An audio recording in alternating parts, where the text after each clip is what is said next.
Friends, screen पर आप एक हिंदी पैराग्राफ देख रहे हैं। इसका हम इंग्लिश में ट्रांसलेशन करेंगे। स्टेप बाय स्टेप एक एक सेंटेंस को बहुत अच्छे से समझेंगे कैसे इसका इंग्लिश ट्रांसलेशन होगा। तो चलिए वीडियो शुरू करते हैं। एक माँ हर रात को अपने बच्चों के सोने के बाद ही खाना खाती थी। एक माँ, अ मदर, हर रात, एवरी नाइट, अपने बच्चों के सोने के बाद, मतलब after her children had gone to sleep, after her children, अपने बच्चों के साथ मतलब बाद मतलब आफ्टर हर चिल्ड्रन सोने के बाद। ये एक्शन कंप्लीटेड है, इसीलिए हैड प्लस वर्ब की थर्ड फॉर्म आएगी। हैड गॉन टू स्लीप, ठीक है। ही यानी ओनली, खाना खाती थी। Used to eat, used to eat, okay. So sentence will be, अब देखिए आपको मैं यहाँ पर यूज्ड टू का भी यहाँ पर कैसे आपको डेली कन्वर्सेशन में से यूज करना है बताऊंगी। तो इसका स्ट्रक्चर होगा a mother used to eat only after her children had gone to sleep. Okay, अब देखिए फ्रेंड्स, यूज्ड टू जो यूज होता है वो यूज होता है आपका कोई भी पास्ट में कोई काम किया है आपने उसको बताने के लिए प्रेजेंट टाइम में, ठीक है। जैसे कि मैं कॉलेज के दिनों में देर से उठा करता था, ठीक है। तो I used to wake up late during college. तो यूज टू के बाद में हमेशा वर्ब की फर्स्ट फॉर्म आती है, हमेशा याद रखना। I use to wake up late during college days, ठीक है। इसको आप अपनी स्पोकन इंग्लिश में यूज कर सकते हैं। या फिर जैसे कि आप कह सकते हैं वह मुझे हर रात फोन किया करती थी। ये पास्ट का एक्शन है लेकिन आप इसको प्रेजेंट टाइम में बता रहे हैं। वो मुझे हर रात फोन किया करती थी। तो she used to call me every night. She used to call me every night, ठीक है। या फिर अब जैसे कहती है कि मैं इंग्लिश बोलते समय शर्माया करता था। I use to shy while speaking English. I used to be shy. देखिए यूज टू के साथ में हमेशा वर्ब की यहाँ पर कैसी आएगी, फर्स्ट फॉर्म आएगी। I use to be shy while speaking English, ठीक है। या फिर जैसे मैं स्कूल के बाद कार्टून देखा करता था। तो I use to watch cartoon after school. हम घंटों बात किया करते थे। We use to talk for hours. We used to talk for hours, ठीक है। तो इसी तरीके से यहाँ पर भी ये सेंटेंस का स्ट्रक्चर बनेगा। एक माँ हर रात अपने बच्चों के सोने के बाद ही खाना खाती थी। वो प्रेजेंट टाइम में पास्ट की बात बता रहा है।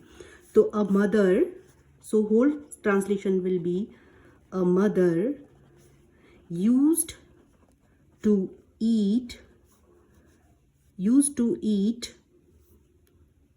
Only after her children had gone to sleep every night. Okay, so translation अब आप आई होप को समझ में आया होगा। और इस को आप यूज करें अपनी स्पोकन इंग्लिश में। बच्चों को लगता था कि माँ को भूख नहीं लगती। बच्चों को लगता था। द चिल्ड्रन थॉट, बच्चों को मतलब द चिल्ड्रन थॉट। ये पास्ट का एक्शन है इसलिए थिंक का सेकेंड फॉर्म थॉट आ जाएगा, ठीक है। थिंक, थॉट, ठीक है। सो ये वर्ब की first form, second form, third form. The children thought की दैट माँ को भूख नहीं लगती, माँ को, there mother, THEIR, there mother, भूख नहीं लगती, नेवर फेल्ट हंग्री, भूख लगने को हम कहते हैं हंग्री, और नहीं लगती मतलब never, never felt hungry. So whole translation will be, the children thought that their mother never felt hungry. The children thought that their mother never felt hungry. Okay एक दिन बेटे ने देखा कि घर में सिर्फ थोड़ा सा खाना बचा था। एक दिन, वन डे, बेटे ने देखा। द सन सॉ या noticed, the son noticed, okay, the son saw जो है वो सी की सेकंड फॉर्म है, सी सॉ सीन, ठीक है, see saw seen, first form, second form, third form, चूंकि एक्शन पास्ट का है इसीलिए सेकंड फॉर्म ऑफ वर्ब है ये। देखा की के लिए आएगा दैट, घर में, इन द हाउस, सिर्फ थोड़ा खाना, only a little food, only सिर्फ के लिए आएगा ओनली अ लिटिल फूड, बचा था पास्ट का एक्शन है, सिंगुलर है इसीलिए वॉज आएगा, was left, so whole translation will be, one day the son saw that only a little food was left. So whole translation will be, one day the sun saw that only a little food was left in the house, घर में, in the house. Okay, माँ ने, the mother, माँ ने वह भी बच्चों को खिला दिया और खुद पानी पीकर सो गई। माँ ने, द मदर, वह भी मतलब जो भी जितना बचा हुआ था, इवन दैट, या फिर आप कह सकते हैं ऑल ऑफ इट, जो भी बचा हुआ था, ऑल ऑफ इट, बच्चों को खिला दिया मतलब खिलाने को हम कहते हैं फीड करना, ठीक है, फीड करने को कहते हैं हम खाना खिलाना, लेकिन इसकी सेकंड फॉर्म आएगी फीड, फेड, ठीक है, ये वर्ब की यहाँ पर सेकंड फॉर्म आएगी क्योंकि पास्ट का एक्शन है, तो फेड ऑफ हर चिल्ड्रन,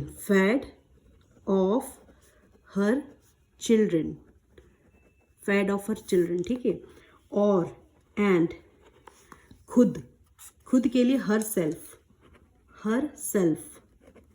पानी पीकर, आफ्टर ड्रिंकिंग वाटर, सो गई, वेंट टू स्लीप, गई के लिए गो होगा लेकिन यहाँ पर सेकंड फॉर्म है इसीलिए गो, वेंट, गॉन, सेकंड फॉर्म आएगा, ठीक है, वर्ब की सेकंड फॉर्म आएगी। सो गई, went to sleep, so whole translation will be, the mother fed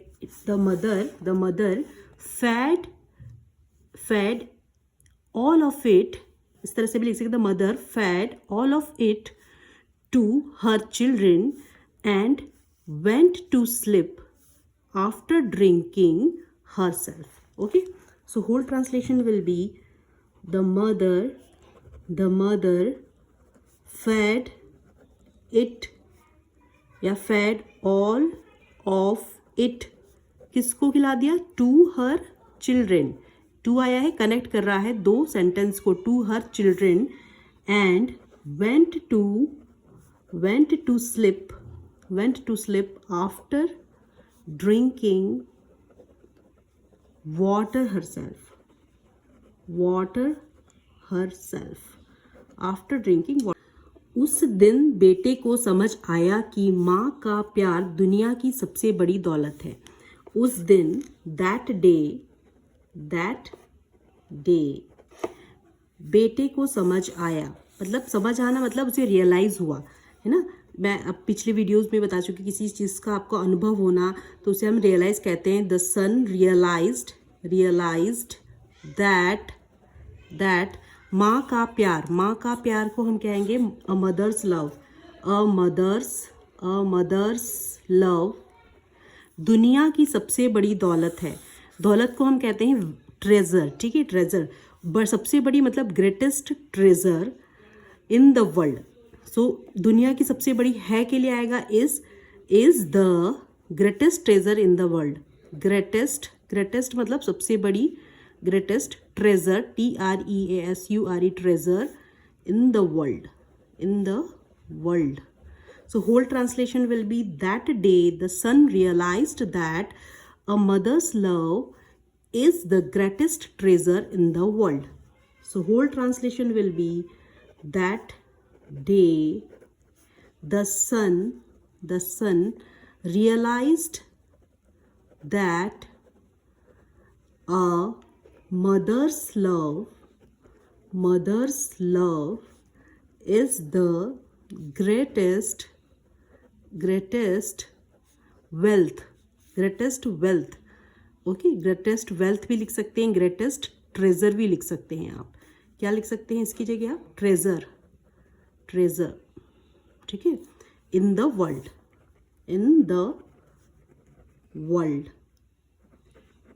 okay, है जिसे कि हम अपनी डेली स्पोकन इंग्लिश में यूज़ करते ही हैं। तो चलिए इसे फटाफट सॉल्व करते हैं। बेटा पूछता है, सन, मॉम, माँ, क्या आप मेरा इंतज़ार कर रही थी? जैसे हम घर पे आते हैं तो हमारी मम्मी हमारा इससे पहले इंतज़ार करती रहती है, तो हम बोलते हैं ना कि माँ क्या आप मेरा इंतज़ार कर रही थी? तो mom, were you waiting for me? Mom, were you question पूछ रहा है इसलिए वर पहले आएगा, ठीक है। वर यू वेटिंग, वर पहले आएगी, हेल्पिंग वर्ब। वेटिंग, इंतज़ार को कहते हैं waiting. For me, mom, were you waiting for me? ये क्वेश्चन पूछ रहा है इसलिए आया। माँ ने कहा, हाँ बिल्कुल, जब तक तुम घर नहीं आ जाते मुझे नींद नहीं आती। तो हाँ बिल्कुल मतलब ऑफ कोर्स, जब तक तुम घर नहीं आते। आई कांट स्लिप अंटिल जब तक मतलब अंटिल घर नहीं आ जाते। You come home, I can't sleep, ठीक है। तो whole translation will be of course मतलब हाँ बिल्कुल, of course. I can't sleep मैं नहीं सो सकती। अनटिल, जब तक। यू कम होम,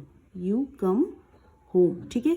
अब उसके बाद में बेटा पूछता है, माँ आपने खाना क्यों नहीं खाया? अब उसे अपनी माँ की चिंता होती है तो पूछता है कि माँ आपने खाना क्यों नहीं खाया? Y didn't you eat dinner? माँ, मदर या मॉम। वाई डिडंट मतलब did not you eat dinner. Did के बाद में हमेशा वर्ब की फर्स्ट फॉर्म आती है, याद रखना हमेशा। Y didn't you eat dinner? माँ ने कहा, मुझे भूख नहीं है बेटा, पहले तुम खाओ, ठीक है। तो आई एम नॉट हंग्री, मुझे भूख नहीं है। I am not hungry, HUNGRY, hungry. You eat first, you बेटा यू ईट फर्स्ट। लेकिन आप हमेशा ऐसा ही कहती हैं। वो कहता है कि लेकिन आप हमेशा ऐसे कहती हैं कि मुझे भूख नहीं है, खाती नहीं है।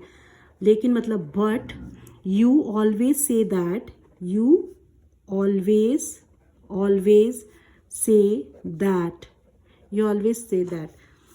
अपने बच्चों को खुश देखकर ही मेरा पेट भर जाता है। अपने बच्चों को खुश देखकर ही मेरा पेट भर जाता है।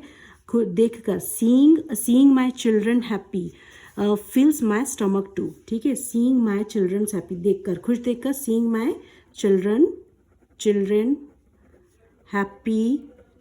चिल्ड्रन हैप्पी, भर जाता है को कहते हैं फिल्स माई स्टमक। पेट के लिए कहते हैं हम स्टमक, STOMACH, स्टमक टू, ठीक है। So seeing my children happy fills my stomach too.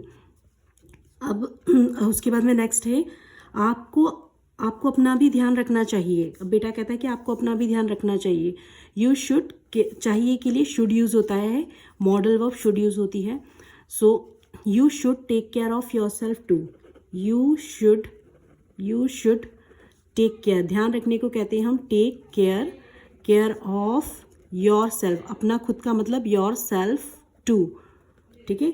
अब नेक्स्ट है माँ अक्सर अपने बच्चों के लिए खुद को भूल जाती है. अब माँ जवाब देती कि माँ हमेशा अक्सर भूल जाती है अपने बच्चों को के लिए, पहले वो बच्चों को प्रेफरेंस देती है. तो mothers usually forget themselves for their children. Okay. Mother कहती है मदर्स यूजुअली मतलब अक्सर के लिए यूज़ हो रहा है यहाँ पे यूजुअली. फॉरगेट मतलब भूल जाना. फॉरगेट देमसेल्फ अपने आप को, देमसेल्व्स फॉर देयर चिल्ड्रन अपने बच्चों के लिए, फॉर देयर चिल्ड्रन. तो ये है एक कैजुअल कन्वर्सेशन माँ और बेटे के बीच में जो कि हम करते ही हैं. तो इसे अपनी स्पोकन इंग्लिश में यूज़ करना, इनकॉर्पोरेट करना शुरू करें. ठीक है. So friends, I hope you like the video. आपको वीडियो पसंद आई होगी. Friends, if this video add any value in your English learning journey, please do subscribe my channel and don't forget to hit the bell icon, जिससे कि मुझे आपका प्यार और मोटिवेशन मिलता रहे और मैं आपके लिए लाती रहूँ इसी तरह ट्रांसलेशन की हिंदी टू इंग्लिश वीडियोस, जिससे कि ये आपकी इंग्लिश लर्निंग जर्नी में एक जो है वैल्यू ऐड कर पाए. So friends, please do subscribe my channel और वीडियो को ज़्यादा से ज़्यादा लाइक करें, शेयर करें. So thanks for watching my videos. Keep learning, keep watching, keep growing. Thanks for watching my videos.